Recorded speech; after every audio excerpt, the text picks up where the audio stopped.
নমস্কার বন্ধুরা, সীমা রান্নাঘর। আমি আজকে রান্না করব ডুমুরির তরকারি। ডুমুর নিলাম, আলু কেটে ধুয়ে নিলাম, ডুমুরগুলো মাঝখানতে কেটে নিলাম, দানাগুলো চামচের পিছন দিয়ে বের করে নিলাম। সব ডুমুরগুলো একই রকম করে দানাগুলো বের করে নিলাম।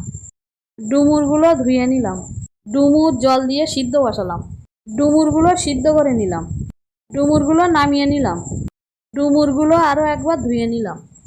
কড়া বসালাম, সর্ষের তেল দিলাম, আলু দিলাম, আলু ভেজে তুলে নিলাম, সর্ষের তেল দিলাম, চিংড়ে মাছ দিলাম, লবণ আর হলুদ দিলাম, চিংড়ে মাছগুলো ভেজে তুলে নিলাম, সর্ষের তেল দিলাম, পেঁয়াজ রসুন জিরে আদা শুকনো লঙ্কা বাটা দিলাম, নাড়াচাড়া করে নিলাম, লবণ দিলাম, হলুদ দিলাম, মশলাটা কষে নিলাম, সিদ্ধ করে রাখা ডুমুরগুলো দিয়ে দিলাম, থেকে ভেজে রাখা আলুগুলো দিয়ে দিলাম, আগে থেকে ভেজে রাখা চিংড়ি মাছগুলো দিয়ে দিলাম, আরও কিছুক্ষণ নাড়াচাড়া করে নিলাম, জল দিলাম, কিছুক্ষণ ফুটিয়ে নিলাম, চিনি দিলাম, কিছুক্ষণ পরে নামিয়ে নিলাম। ডুমুরির তরকারিটা ভালো লাগলে লাইক সাবস্ক্রাইব কমেন্ট শেয়ার করুন। ফ্যান্টাস্টিক।